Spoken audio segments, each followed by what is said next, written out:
¿Cómo empezó tu pasión por las artes marciales mixtas? Claro, estás hablando de que España está empezando a crecer en ese momento y es la hora de subirse al barco, es la hora de ponerse a tope. A esa edad yo me enamoré de la competición. ¿Cómo te surgió la oportunidad de llegar a ser comentarista? ¿Cómo es hacer de sparring de Ilia Topuria? Después de darle esa patada, lo único que hacía era huir.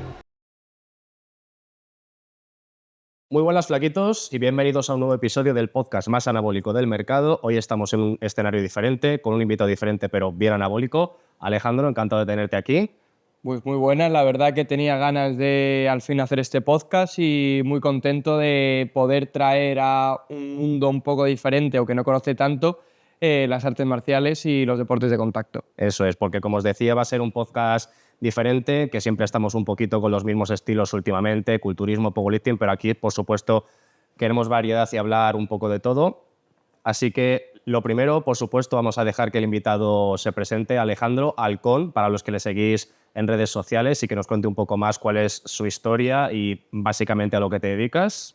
Pues nada, me llamo Alejandro Jiménez Hidalgo, el mote que tengo dentro del mundo de las artes marciales es Halcón y actualmente he sido campeón de España de una modalidad de kickboxing que se llama Point Fight y después me he estado dedicando al mundo del de ser comentarista o analista deportivo, sobre todo en la parte del striking, lo que son los golpes, los puñetazos, las patadas, los codos, y me definiría como una persona que es amante de las artes marciales, en plan, prácticamente todo lo que hago en mi vida y todo lo que hago alrededor del día está basado en los deportes de contacto, en las artes marciales, entonces es algo que me llama mucho la atención y que me gusta expresar y me gusta comunicar, ya no solo a nivel de entrenar, sino a nivel de poder expresárselo a la gente también de fuera. Eso es, porque estamos hablando de, al final, un deporte que cada día tiene más adeptos, por supuesto, en España, ya sea un poco más a raíz de ciertas modas o porque simplemente, como todos los deportes, al final acaba creciendo, pero es lo que tú dices, que tú, aparte de vivirlo como tal el deporte como deportista, eres comunicador y te encargas de hacerlo llegar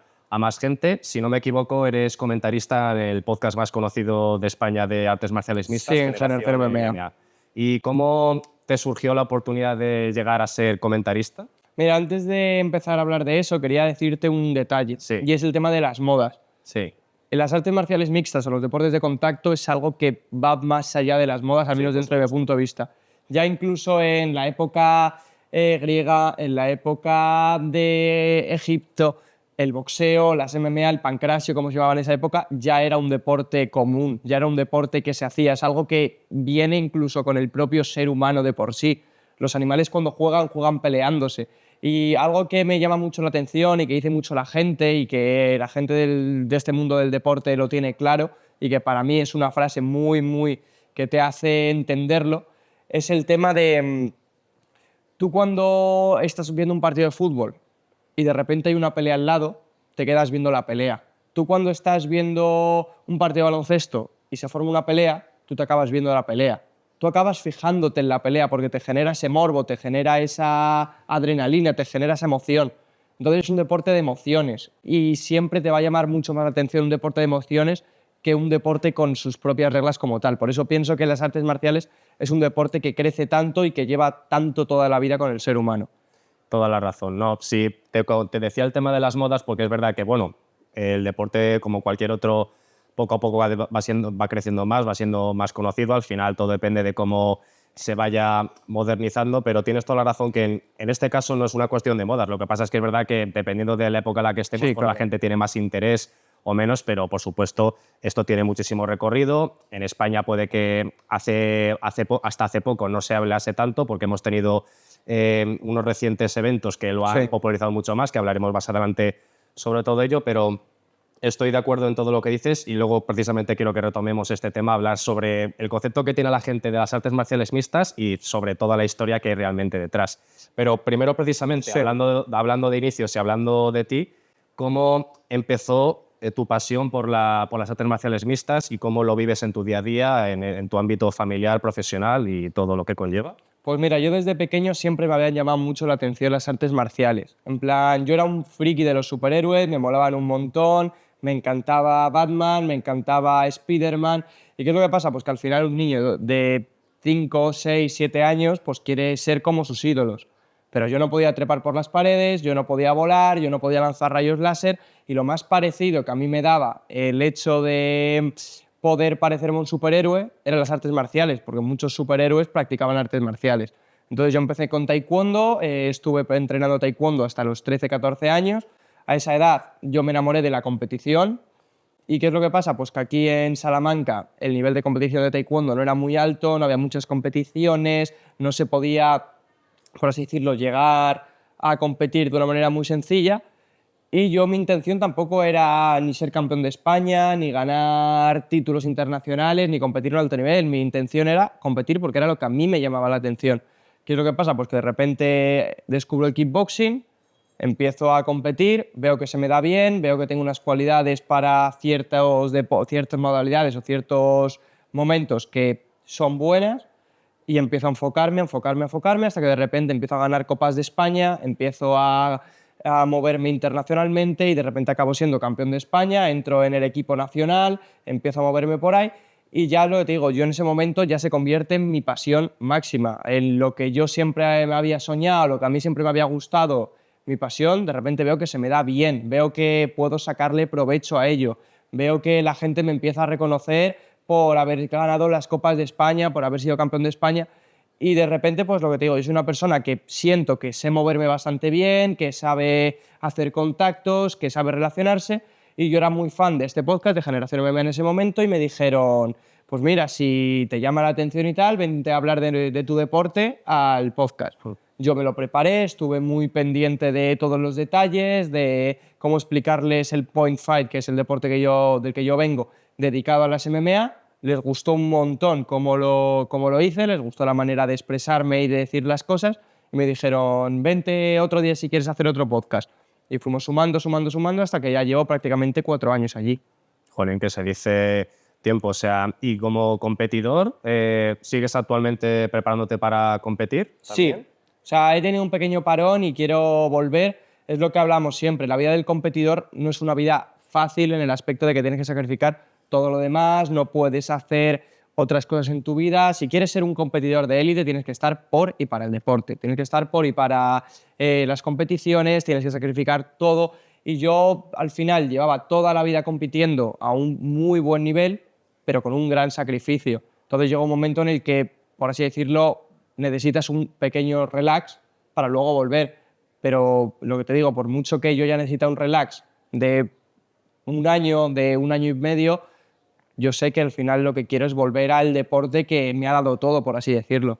Eso es que al final, lo mires por donde lo mires, el deporte de élite es sacrificio. Sí. O sea, forma parte de ello, no todo el mundo puede llegar al más alto nivel y es cierto que vas a tener que dejar de lado ciertas cosas y bueno, que en algún momento de tu vida vas a tener que hacer un pequeño receso, pero si de verdad es tu pasión, hay gente que acaba muy quemada y que a lo mejor después de llegar a ese punto no quieren volver a oír jamás hablar de la competición, pero en tu caso simplemente estás en un breve receso y luego cuando tú te veas preparado, que creo que ya tenías pensado de aquí a poco volver a tope, pues te pondrás otra vez las pilas con ello. Muy interesante todo lo que comentabas al final de cómo empezaste tú en este mundillo, cuáles fueron tus inspiraciones. Y también mi pregunta es, ¿tu ambiente, lo que es a nivel familiar y demás, también supuso una motivación, un apoyo para empezar o fue algo más diferente? No, o sea, nunca hemos sido, o sea, el único que tenía algo que ver era mi padre, pero había hecho deportes de contacto desde pequeño, lo típico de, pues igual que te apuntan a fútbol, pues te apuntan a judo, te apuntan a karate, y mi padre había hecho algo, pero no era una persona que viviese por y para el deporte. Yo creo que fue algo más propio mío que de motivaciones externas. Es algo que, lo que te digo, me gustaban los superhéroes, me molaban un montón.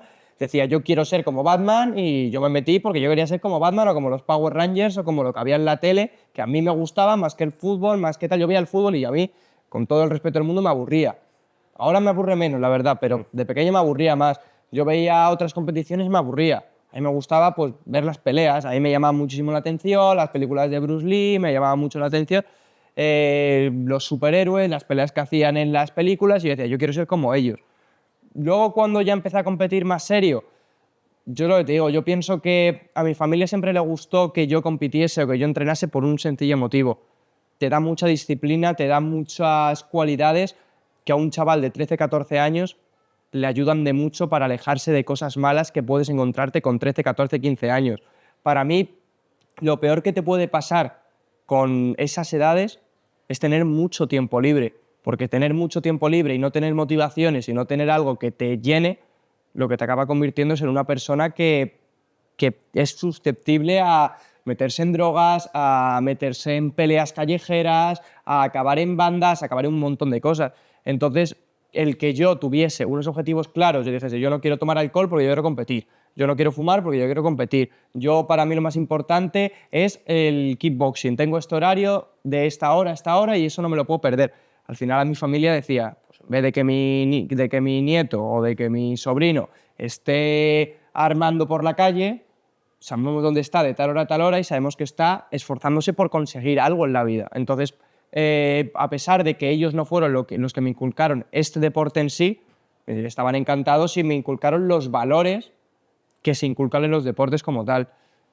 Me parece muy, muy importante eso que has comentado, de que el deporte básicamente lo que te transmite son valores, disciplina, esfuerzo, la autosuperación, y son cosas que se están perdiendo mucho hoy en día. De hecho, al final yo creo que el deporte también, ya sea la modalidad que sea, como que también la gente al final lo está reduciendo todo como a lo físico, ¿no? Al estar en forma o incluso al sentirse superior a otros. Pues mira, al final yo creo que es un tema de valores que tú lo has definido a la perfección y vale, pues aunque tu familia no fuese el epicentro de ello, ¿no? Como el origen, igualmente te han transmitido los valores necesarios para poder llevarlo a cabo. Y ya la última pregunta que te quería hacer respondiendo a tus orígenes, ¿el nombre de Halcón de dónde viene? Pues mira, lo que te digo, yo soy un friki, a mí me encanta el anime, a mí me encanta el manga, me encantan los superhéroes y pues claro, algo que me llamaba muchísimo la atención respecto a otros deportes es que prácticamente todos los peleadores de MMA o de kickboxing o de boxeo tenían un mote. Y tú veías a Khabib, el Águila, Nurmagomedov, veías por poner otro ejemplo, a Mohamed de Greatest, el mejor, Ali. Y claro, tú veías, y claro, como cada uno tenía un mote, tenía un nombre, y muchos eran pues eso, como el Águila de Khabib, o eran como el Tigre, tal. Eran motes que a mí me llamaban mucho la atención y que decía, joder, qué guay que como que te identificaran con algo tan poderoso, con algo tan llamativo. Entonces yo cuando empecé a competir dije, yo quiero algo que se adapte a mí, a lo que soy yo, a mis cualidades. Y claro, yo era un peleador que me destacaba por mi velocidad, por mi control de la distancia, por mi juego de pies, por los reflejos. Y si a todo eso le sumamos que mi familia es la fundadora de Halcón Viajes, que viene de ahí, que mi abuelo se le ocurrió viniendo de un pueblo hasta llegar a una de las empresas más grandes de España, pues claro, era como el conjunto perfecto. Eran mis cualidades con las cualidades de mi familia juntadas en un nombre que encima cuando lo escuchaba sonaba bien. Y yo dije, claro, yo vengo de mi abuelo, yo vengo de criarme con él, yo tengo muchísimas cosas de forma de vida, de cualidades, de valores que me los ha transmitido él, pero yo voy a seguir mi propio camino, que no es el camino de la empresa, no es el camino de tal, sino que yo quería destacarme en los deportes de contacto. Entonces, a raíz de todo eso dije, vale, yo voy a seguir mi camino en el kickboxing, pero quiero ponerme el mote de la persona que me ha criado, que me ha llevado a ser quien soy, por así decirlo. Claro. O sea, al final dices que tu abuelo ha sido una inspiración para ti por todo lo que ha conseguido en su trabajo, en su vida, pero que también al mismo tiempo quieres forjar tu propio camino. Aún así, digamos que tu nombre es como un homenaje, ¿no? Hacia su legado. Y me parece brutal, además, lo que decías, sí, todos conocemos al típico peleador que tiene motes, ya sea en la vida real o en las películas. Por ponerte un ejemplo. Y hablando sobre artes marciales, deportes de contacto, Rocky Balboa, el potro italiano. Claro. Mejor ejemplo. Bueno, aquí tenemos a Topuria, el matador, pues... Y así podemos tirarnos todo el día, pero encima lo tuyo yo creo que transmite una fuerza y una potencia, además relacionado con tu negocio familiar, que a mí me ha parecido sinceramente una comparación brutal. Muy bien, pues una vez sabiendo ya todo esto sobre ti, ahora ya nos metemos un poquito más en lo que es el tema de las artes marciales mixtas, empezando por el panorama español. Tú que precisamente te relacionas con gente del mundillo, que participas en un podcast que habla sobre cómo está ahora mismo todo, ¿cómo ves ahora mismo las artes marciales mixtas en lo que es la actualidad española? ¿Qué crees que camino está recorriendo y cómo va? Para mí las artes marciales mixtas ahora mismo están en el punto de crecimiento, como por así decirlo, es el momento en el que Rafa Nadal gana el Roland Garros, es el momento en el que Fernando Alonso empieza a ganar campeonatos mundiales, por un sencillo motivo. Las MMA eran un deporte que llamaba la atención, pero nunca habíamos tenido un referente. Nunca habíamos tenido una persona en la cual poder decir, queremos ser como él. Porque al final tú, todos los peleadores que veías estadounidenses, veías lo más cercano europeos, irlandeses o personas como McGregor, pero nunca habías visto un referente de una persona que vive en España y que te puede decir, yo quiero ser como él, yo tengo la oportunidad de poder llegar a ser como él. Al final, si todo lo ves alejado a un deporte estadounidense, a un deporte que está años luz de ti, por mucho que tú compitas, dices, vale, yo entreno, yo compito, a mí me gusta, pero lo hago por pasión, pero yo nunca voy a llegar a eso. Pero el momento en el que tienes a un Joel Álvarez compitiendo, tienes a un Ilia Topuria campeón, tienes a un Dani Várez en la UFC, tienes a un Echer Sosa que va a entrar dentro de nada, claro, coges y dices, yo no estoy, o sea, el deporte ya no está tan lejos de España como estaba hace años. Si de repente encima viene la UFC al Bernabéu y empiezan a tal, claro, estás hablando de que España está empezando a crecer en ese momento y es la hora de subirse al barco, es la hora de ponerse a tope, porque quizás dentro de 10-15 años, cuando ya sea una potencia gigante, pase como con el fútbol y el llegar a ser futbolista sea una cosa prácticamente imposible por la cantidad de gente que hay que llegar a ser futbolista. Estás en un punto en el que está empezando a popularizarse, está empezando a haber gente de mucho nivel, los campeonatos de España que han sido hace nada están empezando a tener muchísimo nivel. Por ejemplo, el chico que ganó en peso gallo, José Gilarte, es un animal, es una máquina. Y ahí lo tienes. O sea, lleva años y años y años entrenando y de repente coge y te gana el Campeonato de España después de hacer 4 o 5 peleas, estando unas 20-25 personas en esa categoría, que eran ya campeones de su propia comunidad. O sea, son gente con un nivelazo y con mucha repertorio y que pueden llegar muy lejos. Entonces, pienso que las MMA ahora mismo, a nivel de competición, están en el punto en el que dentro de 5 años, la gente que empiece ahora va a estar en la UFC, va a estar llegando lejos. La gente que de verdad se ponga ahora y de verdad tenga las cualidades y tenga las ganas, es el momento clave para poder estar ahí. Es justo, o sea, es el momento de subirse al barco, como tú dices, de apoyar a los jóvenes talentos y de poco a poco conseguir más representación. Literal que todo surge por un referente en cualquier deporte. Has puesto los principales ejemplos que conocemos aquí en España, como muchos otros. ¿Y crees que esto ya venía de antes o lo ha empezado todo Ilia Topuria, que ahora nos extenderemos un poquito más sobre la figura de este hombre, porque vamos, no nos daría un podcast entero para hablar de él, que creo que además tú le conoces, ¿no? Sí, yo entreno con él. Nos puedes contar muchísimas cosas. ¿Hiciste de sparring con él? él? Hice una vez de sparring con él. Esa anécdota la quiero escuchar, pero dirías que todo ha empezado con él, que imagino que hubo otros antes que él que llegaron a la UFC, pero claro, es que el hecho es que él ha sido campeón. Y no que he sido campeón, la forma de transmitir, la forma de moverte. Yo, por ejemplo, ha habido otros peleadores que han sido buenísimos en la UFC, españoles, como por ejemplo Juan Espino, que ganó el de Ultimate Fighter. Pero es que el aura que tiene McGregor, la forma de moverse, la forma de expresar, la forma de cómo visualiza todo, es una persona que tú le escuchas hablar ya fuera de las peleas y te engancha. Y dices, joder, es que cómo habla este tío. Yo recuerdo una vez que fui a comentar el Go UFC, que es un evento aquí que se hace en España, y estaba lleno y había una chica que estaba, antes de que yo comentase, estaba pasando por ahí y me estuvo comentando que ella había ido porque había visto la entrevista de Ilia Topuria en The Wild Project y que se había quedado flipando de cómo hablaba, de lo que decía, y que como peleaba su hermano, que ella quería verlo, que nunca había visto una pelea de MMA. Ya no te atrapa solamente por el deporte, que es lo que digo, es un deporte muy llamativo, pero claro, tienes una figura que ya no solo es que sea bueno, sino que sabe transmitir y que tiene ese aura de soy un tío invicto, soy un tío que sabe hablar bien a la cámara, soy un tío que te digo que voy a hacer algo, que voy a noquear a alguien y te lo noqueo. Es que te crea un efecto de quiero ver a este tío. Y es lo que te digo, hay muchos otros peleadores que son muy buenos, hay muchos otros peleadores que llaman mucho la atención, pero solo hay que ir a las cifras.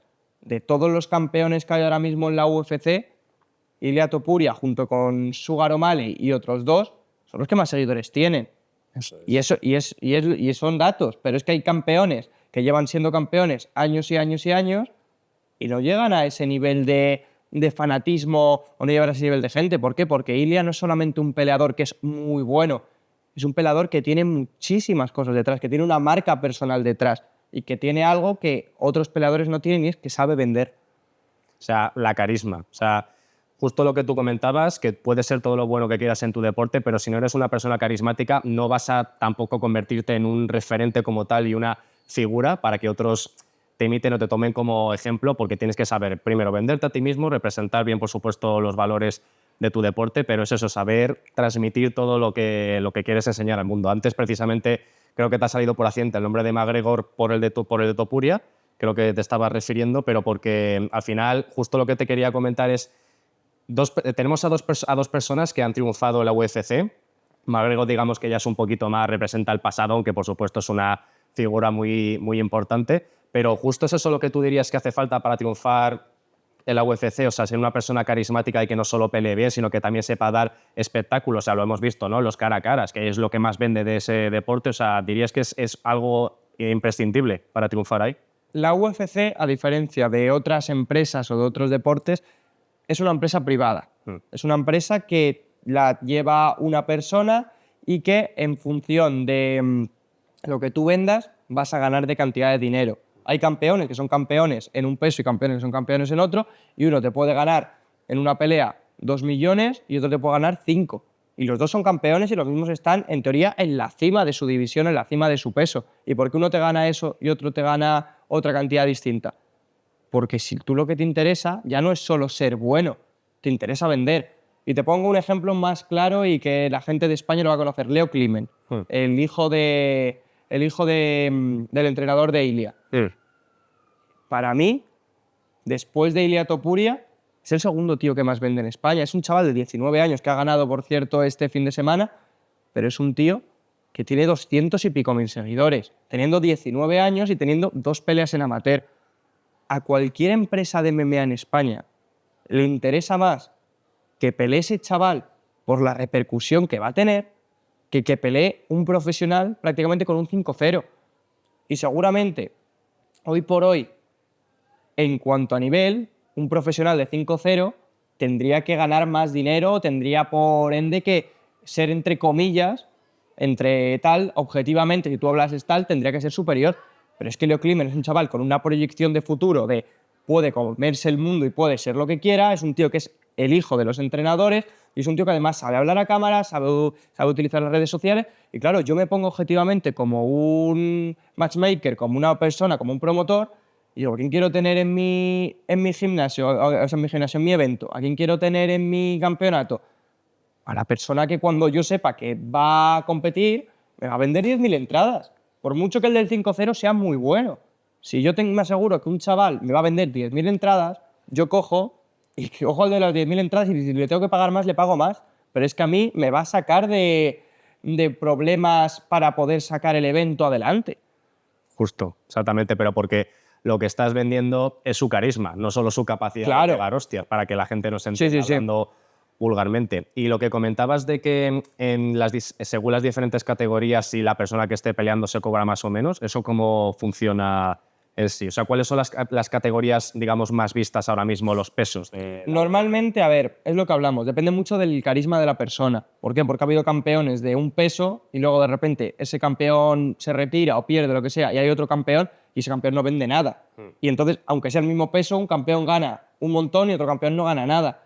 Entonces, ¿qué es lo que pasa? La división más baja es los 56,7, que es el peso mosca. La división más grande es el peso pesado, que son las 225 libras. Entonces, ¿qué es lo que pasa? Que tú desde ahí tienes una franja gigante. Normalmente los pesos más vistos suele ser el peso ligero. ¿Por qué? Porque en los 70 kilos es como un peso bastante más común para el hombre promedio. En cuanto al corte de peso, un adulto promedio pues puede pesar 77, 78, entonces para bajar a 70 kilos es el peso óptimo de la gran mayoría de peleadores para poder competir. Entonces, ¿qué es lo que pasa? Que es el peso que más competitividad tiene porque tiene más gente y el que más se ve.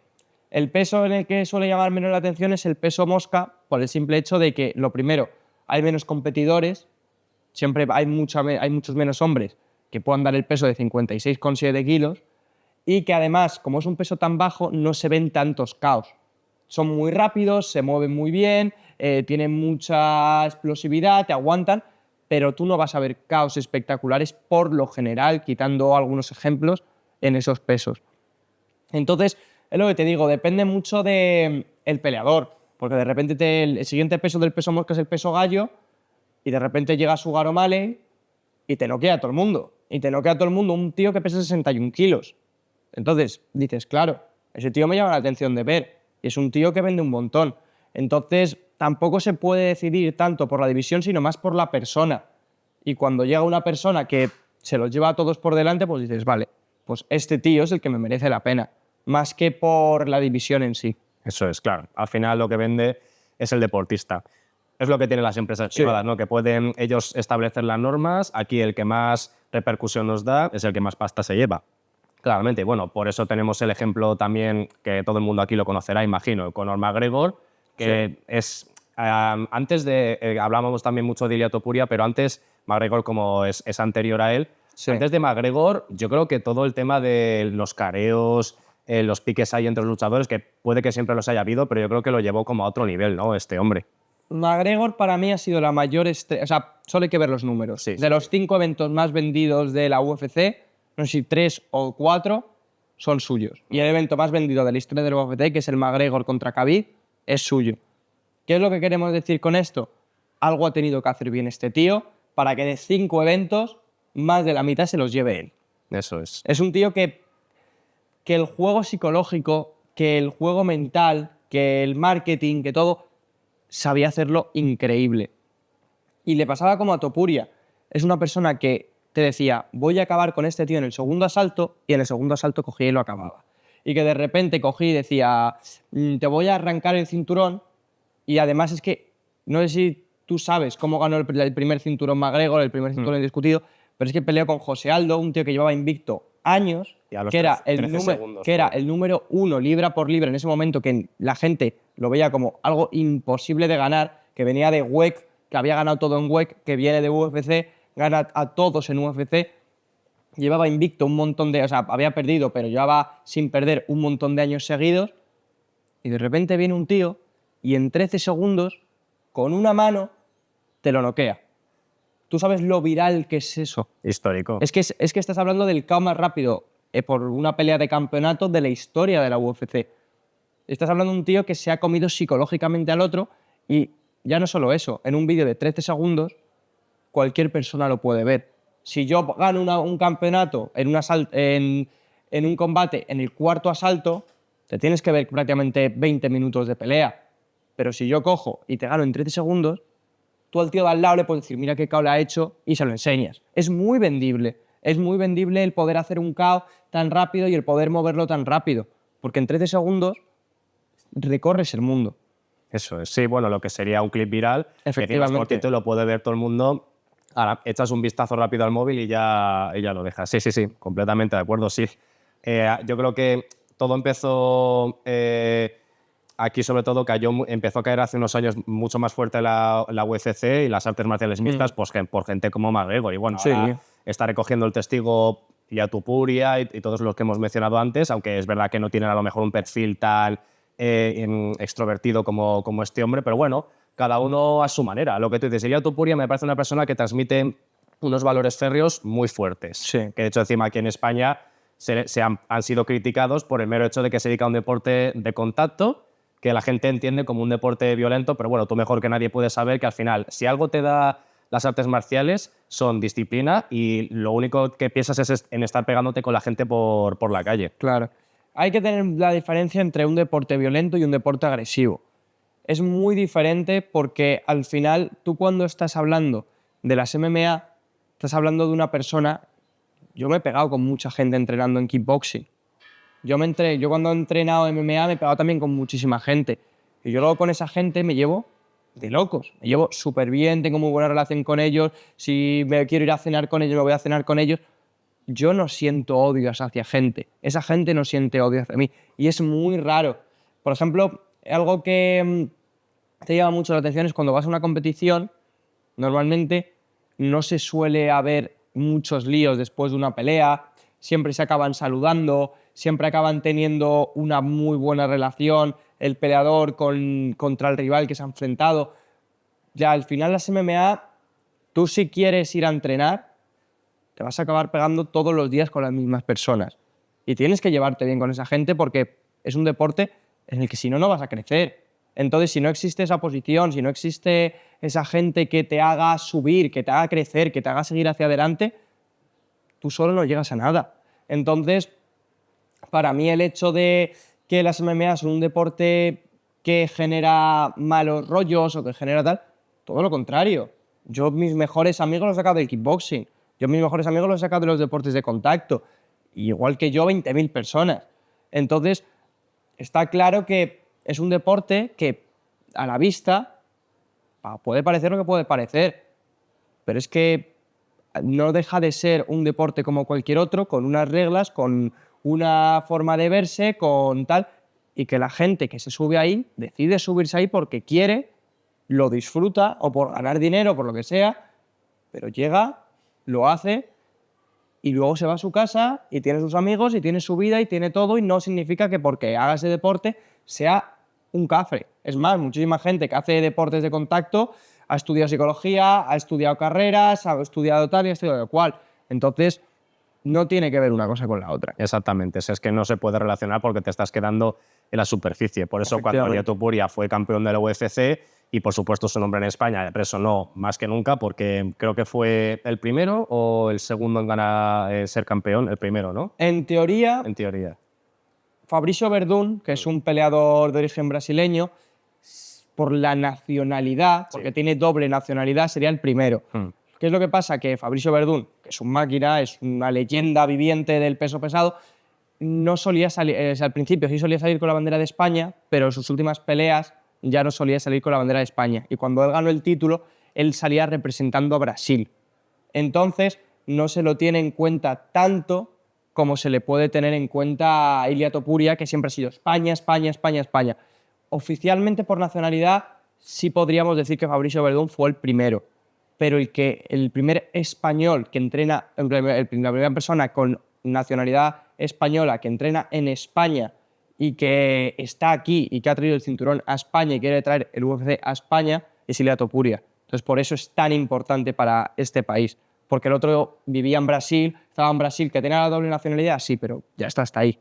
Y además este hombre siempre lo ha dicho, o sea, que él también tiene doble nacionalidad, mitad español, mitad georgiano, pero él siente que España es su casa, que si tiene que hacerlo la defiende a muerte, porque es el país también que le ha visto crecer y, bueno, que por así decirlo, le ha dado todo y él ahora lo está devolviendo a través del deporte y de los valores que transmite, pero es eso, que la gente al final siempre se queda en la superficie de no, este tío se gana la vida partiéndole la cara a la gente, y dice, bueno, pues más de uno querría transmitir lo que este hombre transmite, tener su templanza y completamente. Y lo último que te quiero preguntar ya, porque lo hemos mencionado hace un rato, ¿cómo es hacer de sparring de Ilia Topuria? Pues mira, te voy a ser completamente sincero. Yo llegué al Climen, al gimnasio de Ilia, y yo, pues cuando fui para allá, ahí me llamó, pues eso, yo no fui por parte de nadie, yo simplemente fui porque me apeteció.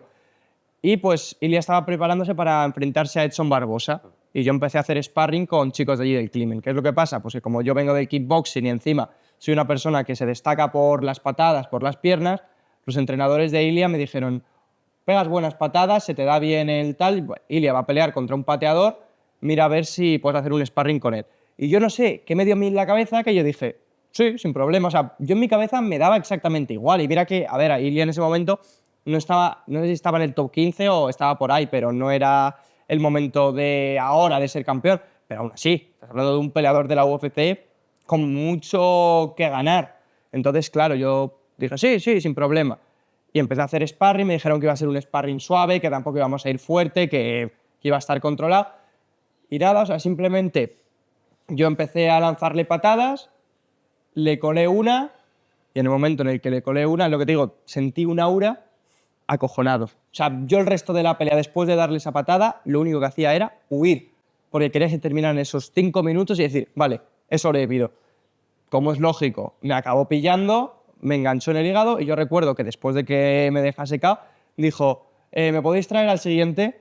porque es que él está acostumbrado a que cuando entrena, los rivales, los que entrenan en el Climbing Club, en su gimnasio, no le lleguen a durar todo un asalto entero. O sea, estás hablando de un tío que está acostumbrado a hacer un asalto con varias personas porque les acaba dejando cao.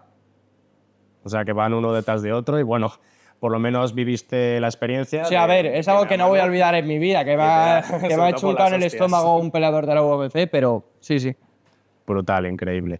Bueno, pues ya para ir terminando, después de todo lo que nos has contado, que es súper interesante para los que están iniciándose tanto en las MMA como lo están descubriendo recientemente, ya lo último que vamos a hacer es la sección del final, que es que dejamos que el invitado le haga una pregunta al entrevistador, ¿vale?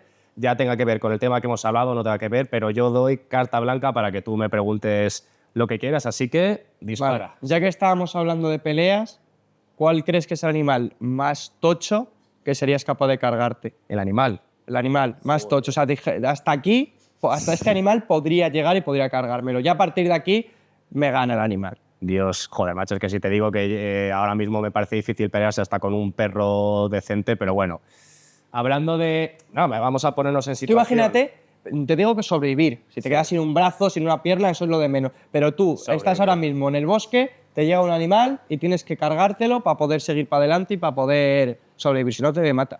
Joder. Claro, es que tú piensas, digo, venga, pues decimos el oso pardo y nos quedamos tan panchos, pero es que un oso te destroza, tío. O sea, que la película El Renacido de Leonardo DiCaprio está muy bonita, pero me pareció bastante surrealista, tío.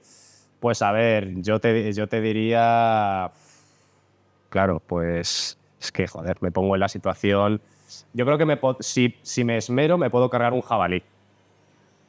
Poniéndonos en un ejemplo lo más español posible, porque en España es muy común encontrarse uno por el campo, un jabalí sin problema. Y ahí lo dejamos porque sin problema. Bueno, sin problema. Con los problemas típicos de una pelea con un animal, pero yo creo que por lo menos sobrevivo. Pues perfecto. Estupendo. Bueno, pues Alcón, muchísimas gracias de verdad por todo lo que nos has aportado a este podcast y creo que ha sido interesante ver tu punto de vista de un deporte del que hasta ahora no habíamos tratado. Muchas gracias, por supuesto, a todos los que nos habéis visto. Si tenéis cualquier duda sobre el podcast, podéis dejárnoslo en los comentarios y, por supuesto, también preguntas sobre futuros invitados. También aceptamos, por supuesto, opiniones sobre quién queréis que venga en próximos episodios. Y ya sabéis que tenéis todas nuestras redes sociales y página web en la descripción, chicos. Así que muchísimas gracias, flaquitos, como siempre. Espero que hayáis disfrutado mucho y nos vemos en el próximo episodio. Muchas gracias por venir, Alex. A ti.